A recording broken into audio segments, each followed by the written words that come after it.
पिछले कुछ हफ्तों से फार्मर्स फिर से प्रोटेस्ट कर रहे हैं। 13 फरवरी से किसानों के द्वारा दिल्ली चलो के नारे लगाए गए। हजारों किसान अपने ट्रैक्टर्स के साथ दिल्ली जाने की कोशिश कर रहे थे, लेकिन पुलिस ने बॉर्डर पर रुकावटें लगाकर बॉर्डर को जाम कर दिया। किसानों को अलग अलग करने के लिए टियर गैस और पानी के बौछार का यूज किया गया। बड़े बड़े बोल्डर्स, लोहे के कीले और कांटेदार तार का यूज किया गया किसानों को रोकने के लिए। धारा 144 तक लागू कर दी गई ताकि 3 लोग एक जगह जमा होकर बात न कर सके। इस प्रोटेस्ट में 5 किसानों के मारे जाने की खबर है। पटियाला के राजेंद्र हॉस्पिटल के अकॉर्डिंग इनमें से 3 किसानों की मौत हार्ट अटैक के कारण हुई है। हरियाणा पुलिस का कहना है दिल्ली चलो आंदोलन में 2 पुलिस ऑफिसर्स मारे गए और 30 से ज्यादा जख्मी है अम्बाला में। आखिर क्या डिमांड है किसानों की? सरकार इनकी डिमांड्स क्यों पूरी नहीं कर रही है? क्या है इसके पीछे की पूरी कहानी? आइए जानते हैं आज के इस वीडियो में। Police in India are using tear gas against protesters as farmers travel to New Delhi and demand guaranteed prices for their crops. Thousands of farmers are marching towards India's capital after talks with the government over their demands for assured prices for crops failed.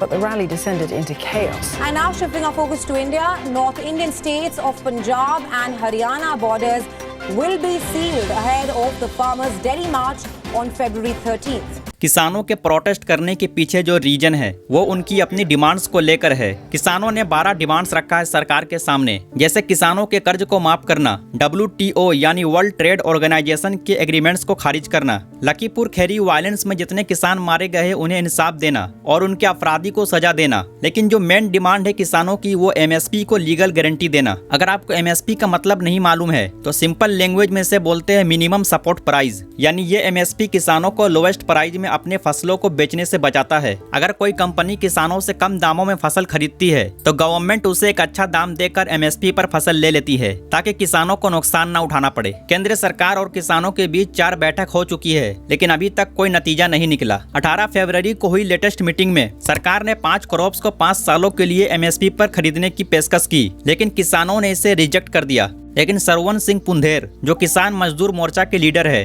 उन्होंने कहा अंदर meeting में कुछ और बात हुई थी और बाहर आकर यूनियन मिनिस्टर मीडिया को कुछ और बोल रहे हैं, इसलिए हमने इस प्रस्ताव को रिजेक्ट किया है। उन्होंने कहा अंदर मीटिंग में बात हुई थी कि सरकार 5 क्रॉप्स को, जिनमें मसूर, उड़द, अरहर, मकई और कपास को MSP पर खरीदेगी, लेकिन बाहर आकर ये मीडिया में बोलते हैं ये सारे क्रॉप सिर्फ 5 सालों के लिए खरीदे जाएंगे, इसलिए हमने इस प्रस्ताव को रिजेक्ट किया है। किसानों का ये भी कहना है कि MSP पर अभी तक कोई भी कानून नहीं बनाया गया है। बार अपील के बावजूद सरकार उनकी मांगों पर ध्यान नहीं दे रही है। लगभग 22 क्रॉप्स पर MSP है, लेकिन किसानों का कहना है कम से कम 5 क्रॉप्स पर MSP मिल जाए, लेकिन वो भी नहीं मिल रहा है और दे भी रहे हैं तो सिर्फ 5 सालों के लिए। किसानों का कहना है पिछले आंदोलन में सरकार ने उनके डिमांड्स को पूरा करने का वादा किया था, लेकिन सरकार इस पर बहुत धीमी रफ्तार से काम कर रही है। सरकार ने 2020 में फार्म प्रोड्यूस के लिए 3 कानून पेश किया, जिसने सेल, प्राइसिंग और स्टोरेज के रूल्स को पूरी तरह बदल दिया, लेकिन सरकार ने कहा ये लॉ किसानों को और भी ज्यादा फ्रीडम और बेनिफिट्स देगी मार्केट में। लेकिन किसानों ने कहा ये लॉ उन्हें बड़े कॉर्पोरेशंस और ब्रोकर्स के सामने कमजोर कर देगा और उनकी इनकम और सिक्योरिटी भी खत्म हो जाएगी। लेकिन सरकार ने ये लॉ वापस ले लिया किसानों के 1 साल तक जोरों शोर से प्रोटेस्ट करने के बाद। लेकिन ये फार्मर्स जो दोबारा प्रोटेस्ट कर रहे हैं, इसके पीछे जो रीजन है वो इनकी जान और माल को लेकर है, क्योंकि विदाउट MSP किसानों को बहुत सारे रिस्क का सामना करना पड़ सकता है। जैसे अगर मार्केट नीचे चला जाता है तो किसान अपने उत्पादन और लागत को वसूल नहीं कर पाते हैं, जिससे किसानों को लॉस और कर्ज का सामना करना पड़ सकता है। और ज्यादातर जो किसान है उनका इनकम और घर खेती बाड़ी से ही चलता है। अगर कभी मार्केट नीचे जाता है तो किसानों को बहुत बड़ा नुकसान उठाना पड़ता है, क्योंकि उनके पूरे घर का खर्च खेती बाड़ी से ही चलता है। और अगर MSP को खत्म कर दिया जाए तो किसान अपने फसलों को अपने दामों पर नहीं बेच सकेंगे, जिससे कोई भी प्राइवेट कंपनी या ब्रोकर कम दामों में फसलों को लेगा, क्योंकि MSP तो है नहीं। अगर किसान नहीं बेचेंगे तो बाद में उन्हें और भी कम दाम मिलेगा, जिससे उनको मजबूरी में बेचना पड़ेगा।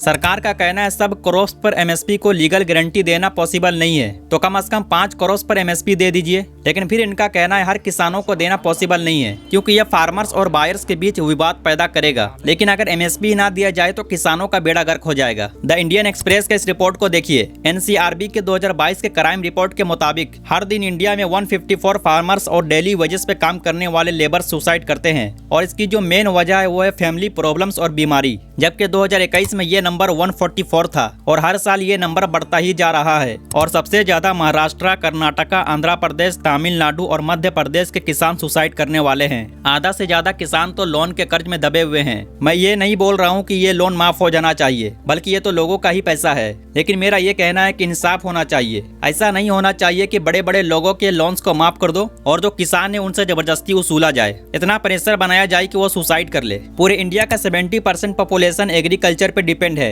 एग्रीकल्चर इस देश का बहुत अहम हिस्सा है। इस देश के जीडीपी में 70% का कंट्रीब्यूशन है एग्रीकल्चर का। इसलिए सरकार को चाहिए कि किसानों के मामले में गौर फिक्र करे और जो बेहतर हो किसानों के लिए या उन्हें लगता है हमारे लिए ये बेहतर है, उसी के मुताबिक लो लाए तो सबके लिए बेहतर है और कम से कम 5 क्रॉप्स पर एमएसपी को लीगल गारंटी दे। आपको क्या लगता है सरकार को कितने क्रॉप्स पर एमएसपी को लीगल गारंटी देना चाहिए? आज के लिए बस इतना ही। मिलते हैं फिर किसी अगले वीडियो में।